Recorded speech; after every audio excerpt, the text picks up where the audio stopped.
Greetings, forever family. This is your brother Zun, and I gratefully sit here in compassion, in mercy, in grace, just in the sheer goodness of God. You know, I really seek to relish every opportunity to fellowship with the brethren.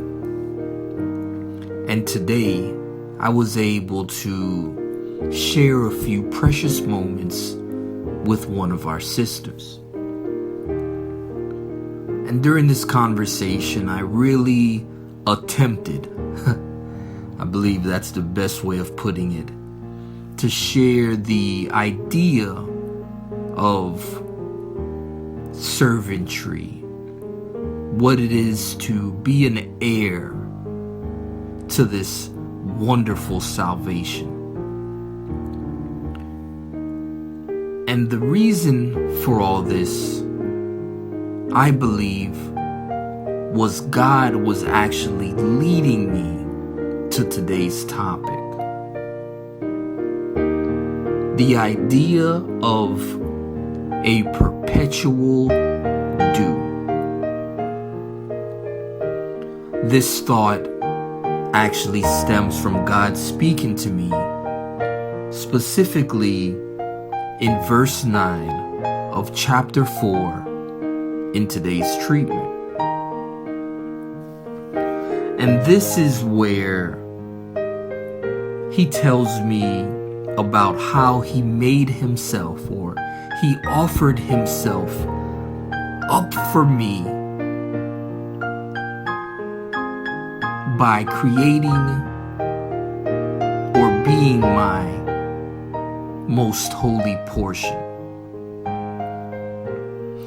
Now, I needed a little help with this, of course. So chapter 25, verse 33,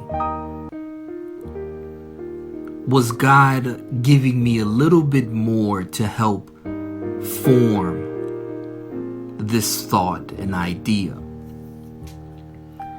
And this passage or portion of the treatment actually helped define what this most holy portion was that he mentioned previously.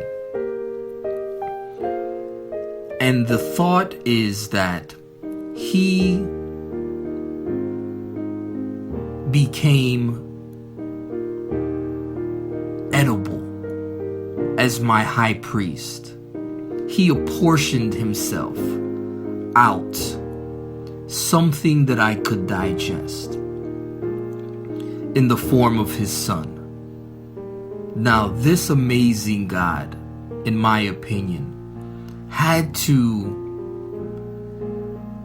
and don't get me wrong for using this terminology, but for lack of a better word, water himself down, break himself down to the smallest particle and molecule, apportioned himself out a crumb, which was Jesus Christ.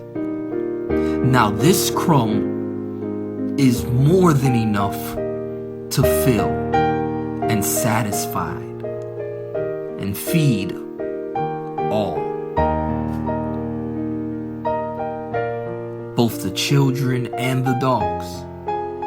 Just thought I'd throw that part in there because I was going to leave it out. But yet he did this because it's his right of redemption as the high priest.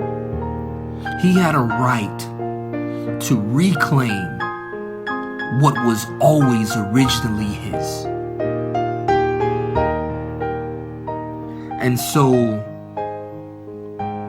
by doing so and being the greatest servant And what makes him great is because ever since the beginning, he has been perpetually giving, like his giving knows no end. There is no limit to the amount that he has to offer.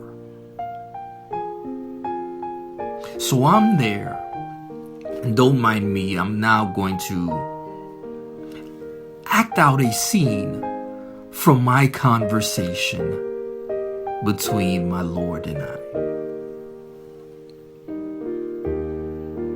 So, Father,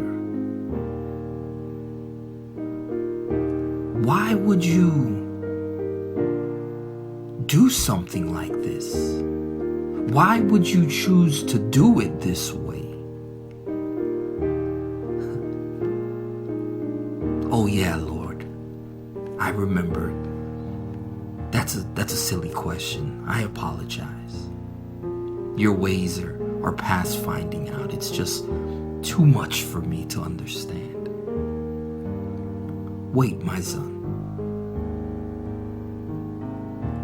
I have such an affinity for you.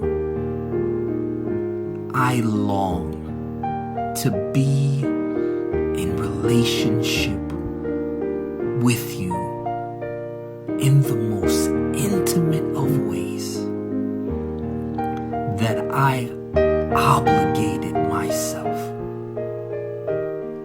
to serve you forever. Wow. Papa, you really are my everything. I just can't get enough. Hallelujah. You're worthy of all praise, Lord. And I just can't get enough. I just can't give enough. That's right, my son. There is nothing that you can do. There's nothing that you can offer. The price was too high for you to pay. So I obligated myself freely, willingly, eternally to make sure that all your needs are met, that you're always satisfied. All you have to do is make sure and eat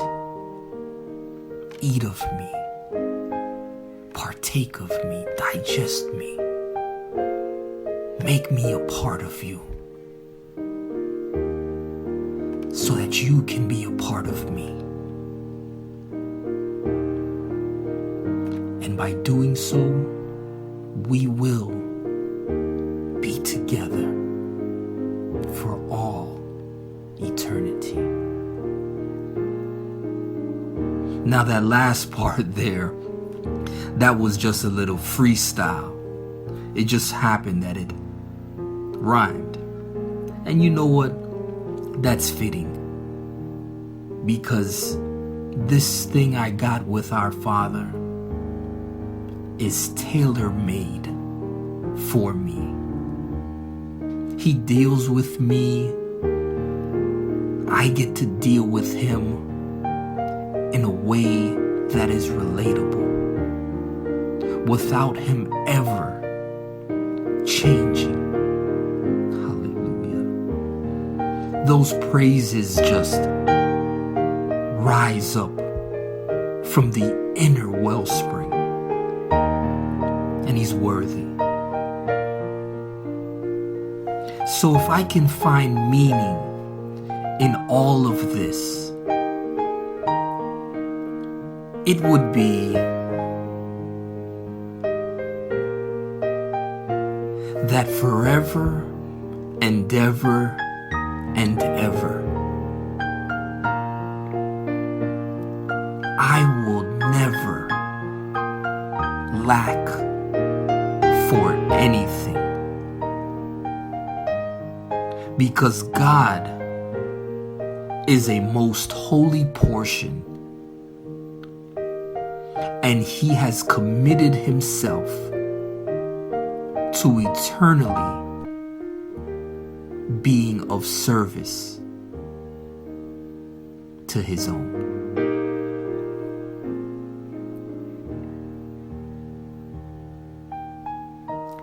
Caption this.